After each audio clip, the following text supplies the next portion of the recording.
قل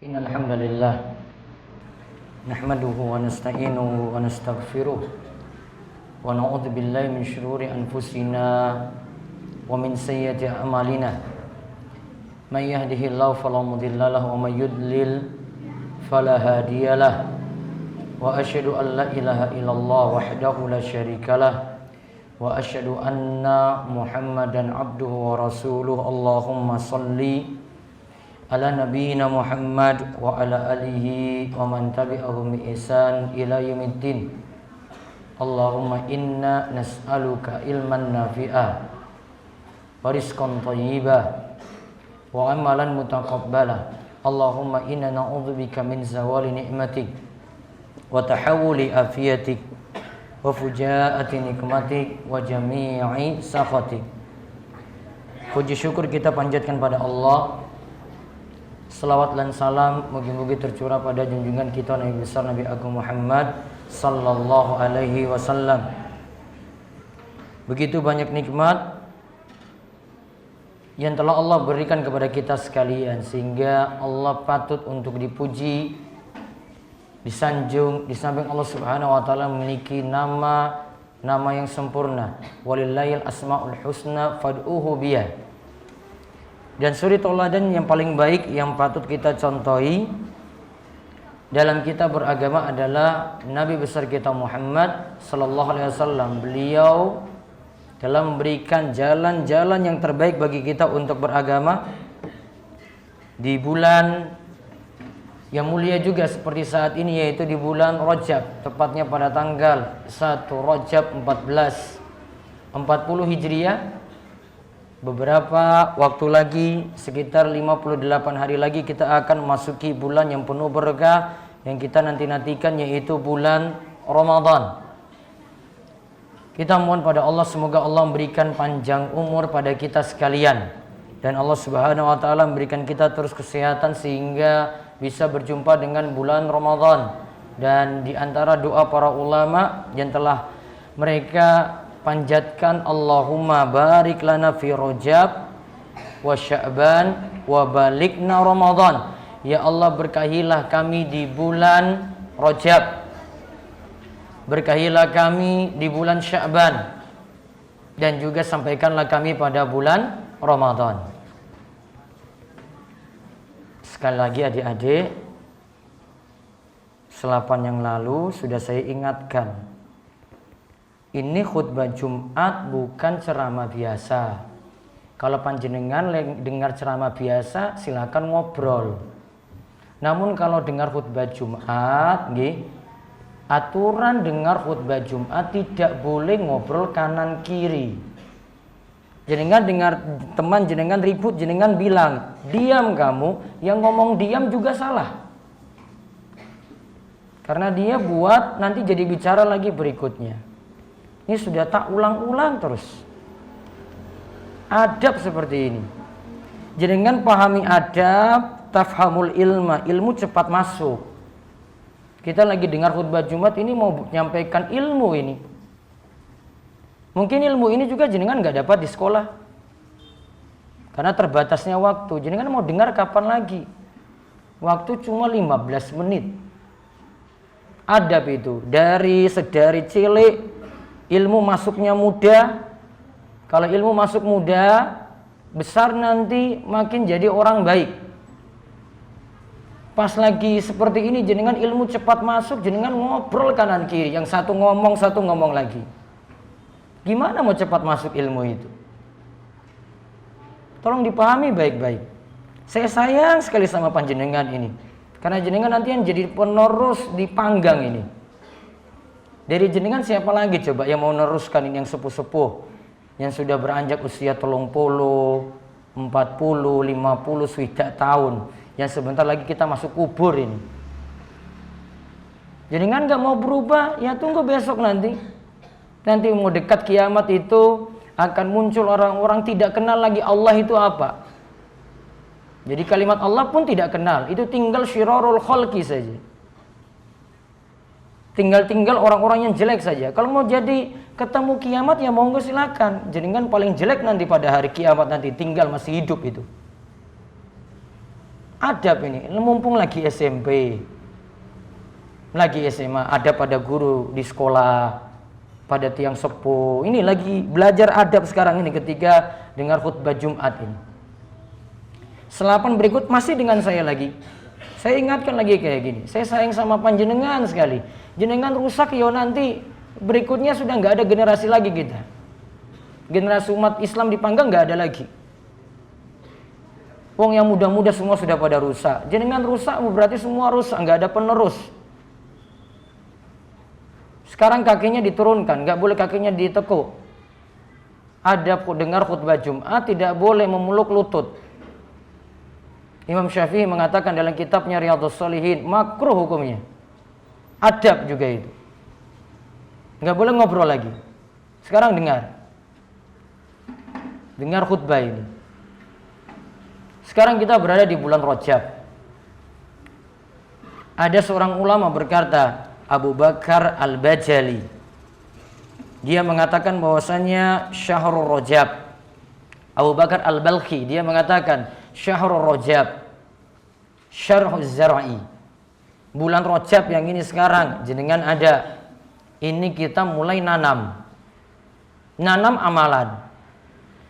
Wa syahrul Sya'ban Syahrul Syakhiz Zar'i. Bulan Sya'ban, bar ini bulan Sya'ban, bulan ruah. Itu bulan tanaman itu disiram. Wa syahrul Ramadan Hisaduz Zar'i, Syahrul Hisadiz Zar'i, yaitu bulan kita mulai panen amalan banyak. Pernyataan saking Abu Bakar Al-Balkhi menunjukkan bahwa kita di bulan Rajab ini sudah persiapan. Ini sekitar 58 hari lagi menuju Ramadan. Waktu tinggal menghitung hari, sekitar 2 bulan. Waktu sempit sekali. Kita padahal menurut perasaan kita baru berada di bulan Ramadan yang lalu. Masuk lagi Ramadan berikutnya. Adapun amalinya di bulan Rajab tidak ada amalan khusus. Sering tersebar di WA, medsos, amalan puasa 1 Rajab, 2 Rajab, 3 Rajab, 4 Rajab sampai 7 Rajab. Hadisnya enggak sahih. Nabi SAW tidak pernah menganjurkan. Kenapa kita mau melebihi apa yang Nabi SAW tuntunkan? Nabi enggak pernah ajarkan. Yang ada Nabi SAW ajarkan puasa pada bulan haram tanpa tentukan tanggal. Bulan Rajab sama seperti Zulkaidah, bulan besar Zulhijjah, sama dengan bulan Muharram, bulan Surah, itu bulan haram. Boleh berpuasa pada bulan-bulan tersebut, namun tidak boleh khususkan tanggal. Adapun menyebar hadis-hadis dari dhaif enggak benar. Zaman ini terlalu banyak sekali berita yang tersebar dan kita tidak menyeleksi apa itu amalan yang dituntunkan ataukah tidak. Amalan itu bukan karena penyebaran lewat WhatsApp, lewat Telegram, lewat medsos. Namun amalan adalah kita rujuk wonten tuntunan atau tidak saking Al-Qur'an. Wonten tuntunan atau tidak saking hadis Nabi SAW. Hadis yang digunakan ya hadis-hadis yang benar. Karena kita punya para ulama hadis sudah menyeleksi. Niki hadis sahih kita pakai, hadis dhaif diingatkan pada umat. Juga tidak ada anjuran zikir-zikir tertentu, sholat malam tertentu di bulan Rajab ini enggak ada. Mau perbanyak amalan silakan bebas, namun tidak ada aturan-aturan tertentu. Cukup seperti apa yang dikatakan oleh Ibnu Mas'ud, ittabi'u wa la tattabi'u faqad kufitum kullu bid'atin dhalalah. Kata Ibnu Mas'ud pernah mengatakan, seorang sahabat yang mulia, cukup kita ikuti tuntunan Kanjeng Nabi. Cukup saja dengan ajaran Nabi kita Muhammad SAW sudah mencukupi kita. Tidak perlu kita membuat amalan-amalan yang baru, yang sesat, yang tidak ada tuntunan. Nah, kali ini saya tidak membahas khusus tentang amalan di bulan Rajab, namun kita akan lihat satu kisah singkat seorang ahli ibadah. Biasanya tempatnya itu senangnya di tempat ibadahnya. Ya kalau kita mau bilang lah dia biasa di masjidnya, namun dia terjerumus dalam perselingkuhan dan dia juga terjerumus dalam pembunuhan. Kisahnya sebagai berikut. Suatu saat ada 4 saudara laki-laki punya saudara perempuan, kemudian mereka ada urusan nitip adik perempuannya, saudara perempuannya kepada seorang ahli ibadah yang bernama Barsisah. Seorang ahli ibadah ini disebut dengan rahib. Rahib itu punya ibadah banyak namun nggak punya ilmu. Jadi dia biasa di tempat ibadahnya pokoknya. Terus rajin ibadah setiap waktunya. Nah, saudaranya dititip di suatu ruangan. Kemudian ketika dititip di ruangan ini, Barsisah kemudian punya kebiasaan beri makanan kepada saudara perempuannya tadi. Datangi pertama, kasih makanan, terus dia tinggal pergi nggak buka pintu. Hari kedua datang lagi kasih makanan, dia pergi kemudian tidak buka pintu. Hari ketiga sama juga seperti itu. Kemudian setan bisiki, masa kamu cuma kasih makanan saja terus kamu pergi? Mbok coba disapa. Siapa tahu dia butuh sesuatu yang lebih di situ. Kemudian dia buka pintu, kemudian sapa si perempuan. Kamu butuh apa? Atau ingin cerita apa? Dia dengar lagi, Barsisah dengar. Dia balik lagi ke tempat ibadahnya, lanjutkan aktivitas. Kemudian begitu berikutnya lagi, dia kemudian ngajak ngobrol lagi. Makin dekat, makin perhatian. Akhirnya jatuh cinta. Akhirnya kemudian ketika itu terjadilah apa yang terjadi. Terjadi hubungan layaknya suami istri dan mereka berzina. Akhirnya si perempuan hamil besar. Saudara-saudaranya tadi yang 4 tadi tidak mengetahuinya. Kemudian setan goda lagi. Barsisah, kamu sudah hamili perempuan ini. Kalau ketahuan bagaimana dengan 4 orang tadi? Ketahuan kalau kamu telah selingkuh dengannya kemudian dia hamil. Maka kemudian ketika itu Barsisah dibisiki oleh setan, sudahlah kamu bunuh si perempuan saja, selesai masalah. Sudah dihamili, wanita tadi hamil. Kemudian karena godaan setan lagi, ahli ibadah ini kemudian bunuh si perempuan tersebut. Dia kuburkan pada suatu tempat. Kemudian setan goda lagi. 4 saudara laki-lakinya tadi setan datangi. Pada suatu malam, semuanya kemudian bermimpi. Mimpinya sama, setan datangi masing-masing. Pada saudara pertama setan bisiki, kalau si Barsisah ahli ibadah tadi itu telah menghamili saudaramu, kemudian dia bunuh dan dia kubur pada suatu tempat. Saudaranya yang kedua datangi sama juga, mimpikan yang sama. Kamu tahu nggak ahli ibadah itu telah menghamili saudaramu, kemudian dia bunuh. Yang ketiga sama, yang keempat sama. Ketika pagi tiba, kemudian satu di antara mereka cerita, wallahi tadi malam saya telah bermimpi. Apa mimpimu? Coba ceritakan. Dia ceritakan mimpinya bahwa ahli ibadah yang kita nitip saudara perempuan kita tadi, dia itu telah menghamili saudara perempuan kita. Kemudian dia bunuh. Lalu dia kubur. Kemudian yang kedua lagi ceritanya sama. Dia mimpinya sama seperti orang pertama tadi. Yang orang ketiga sama, orang keempat sama. Akhirnya semua bareng-bareng datangi Barsisah ahli ibadah tadi membawa seorang qadhi atau hakim untuk putuskan perkara ini. Akhirnya Barsisah disidang, kemudian dia kena hukuman eksekusi mati. Setan datangi dia lagi karena sudah tidak bisa lepas dari hukuman tadi. Setan bujuk dia lagi, Barsisah, saya yang telah menjerumuskanmu dalam perbuatan tadi. Namun saya bisa menyelamatkanmu. Kamu mau selamat? Kalau kamu mau selamat, ada satu hal yang kamu lakukan, nanti akan kamu selamat di sini. Selamat dari hukuman mati ini, kamu lakukan ini, kamu akan selamat. Setan bilang ketika itu, ya, Fasjud li sajadatan wahidatan. Sekarang kamu sujud di hadapan saya, untuk setan 1 kali sujud saja.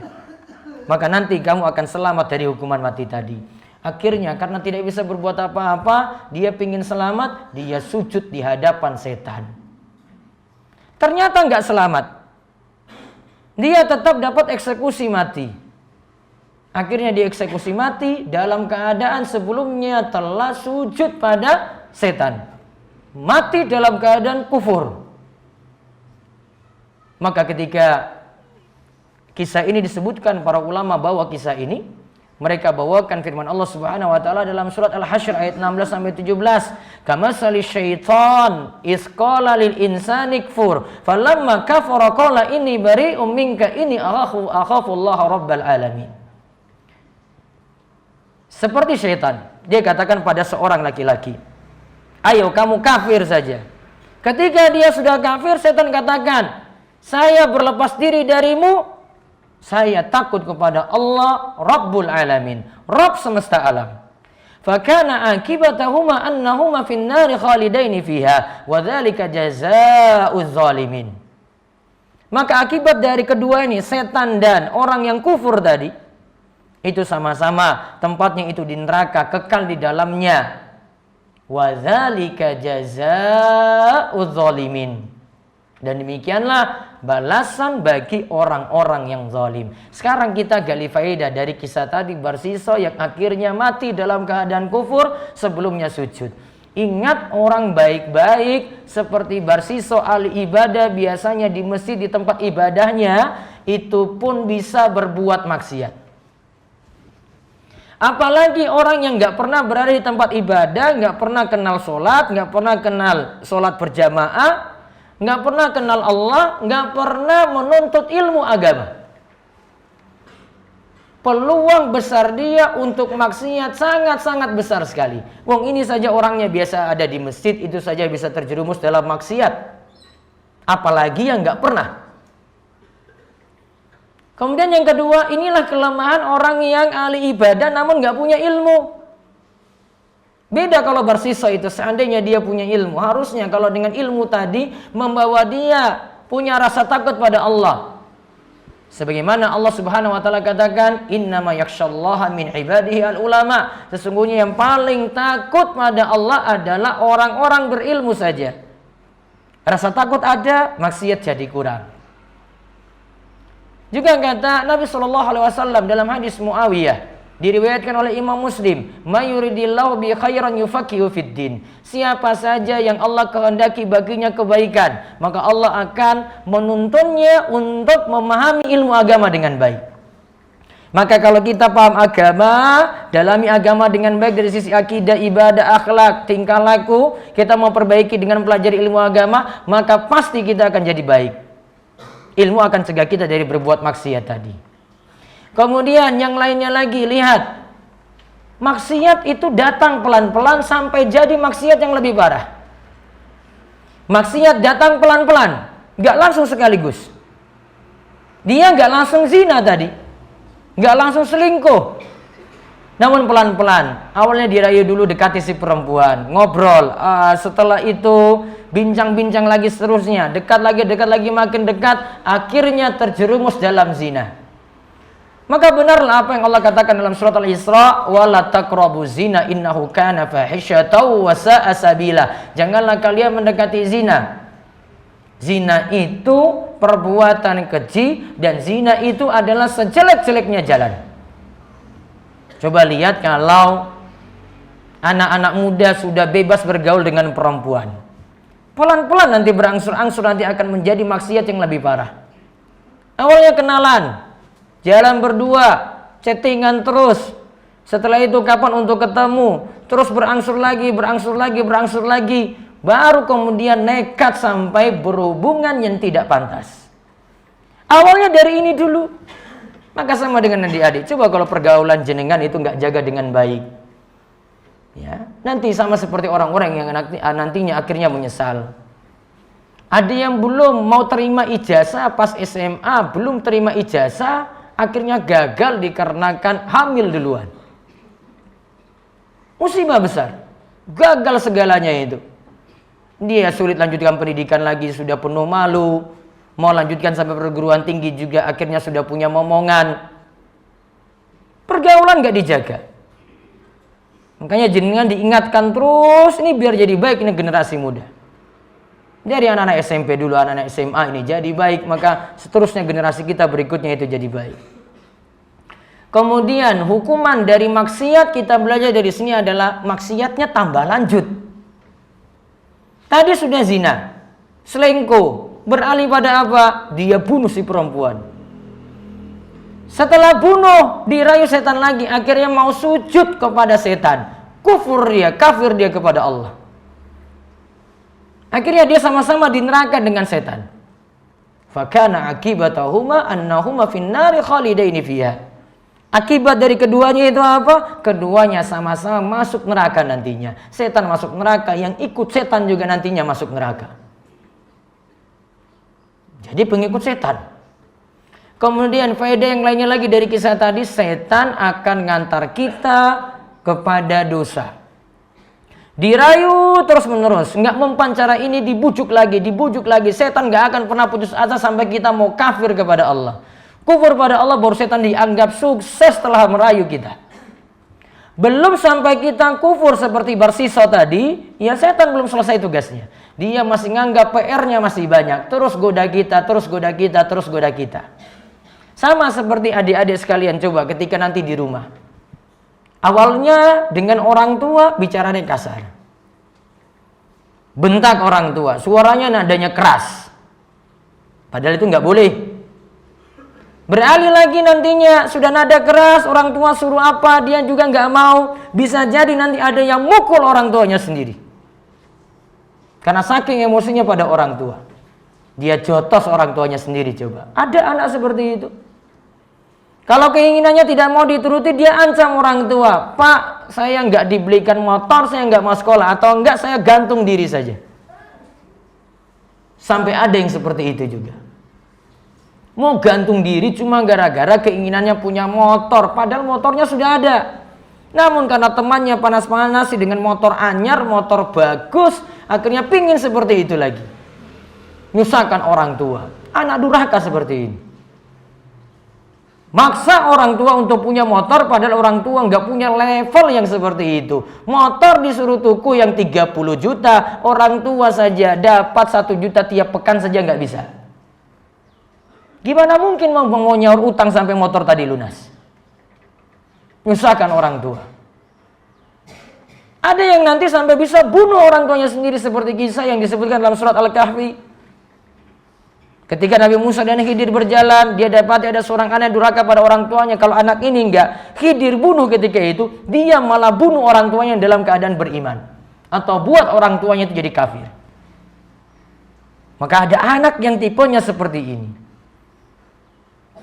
Maka intinya di sini, maksiat dapat mengantarkan pada maksiat yang lainnya. Hati-hati. Kecil-kecil terlebih dahulu maksiatnya, beralih jadi sedang, beralih lagi dari sedang jadi besar. Besar terus sampai perbuatan dosa besar dilakukan, ujung-ujungnya adalah kufur pada Allah Subhanahu wa taala. Maka kita berlindung kepada Allah Subhanahu wa taala, kita dijauhkan dari dosa kesyirikan, kita semua dijauhkan dari dosa kekafiran, kita juga dijauhkan dari segala dosa besar, kita pun diberikan akhlak yang mulia, memiliki adab-adab yang mulia di sisi Allah Subhanahu wa taala, adab pada orang tua juga mulia, dan dijauhkan dari sifat anak-anak yang durhaka. Aku qouli hadza wa astaghfirullah li wa lakum wa lisa'il muslimin innahu was-sami'ul alim.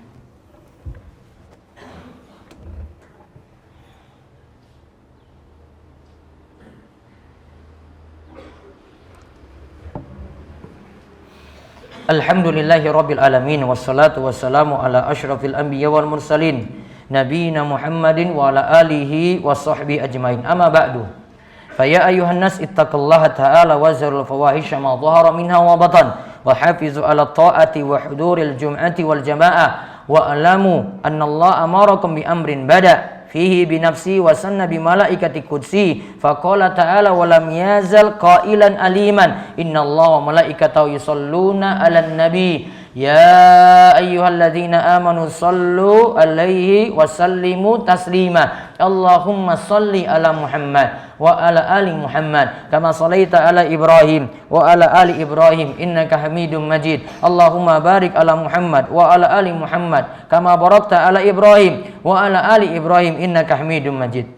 Allahumma ighfir lil muslimina wal muslimat wal mu'minina wal mu'minat al ahya'i minhum wal amwat innaka sami'un qaribun mujibu da'wah. Rabbana la tuzigh qulubana ba'da idh hadaitana wa hab lana min ladunka rahmah innaka antal wahhab. Allahumma inna nas'alukal huda wat tuqa wal afaf wal ghina. Allahumma ahsin akibatana fil umuri kulliha wa ajirna min khizyid dunya wa adzabil akhirah. Allahumma asli wulata umurina. Allahumma wafiqhum lima fihi salahuhum wa salahul islami wal muslimin. Allahumma ab'id anhum bitanatas su' wa mufsidin wa qarrib ilaihim ahlul khairi wan nasihin ya rabbal alamin. Rabbana hab lana min azwajina wa dzurriyyatina qurrata a'yun waj'alna lil muttaqina imama. Allahumma inna na'udzubika min zawali ni'matik wa tahawuli afiyatik wa fujaati nikmatik wa jami'i sakhatik. Rabbana atina fid dunya hasanah wa fil akhirati hasanah wa qina adzaban nar. Wa sallallahu ala nabiyyina Muhammad wa ala alihi wa sahbihi wa man tabi'ahum bi ihsan ila yaumiddin. Wa akhiru da'wana anil hamdulillahi rabbil alamin. Aqimus shalah.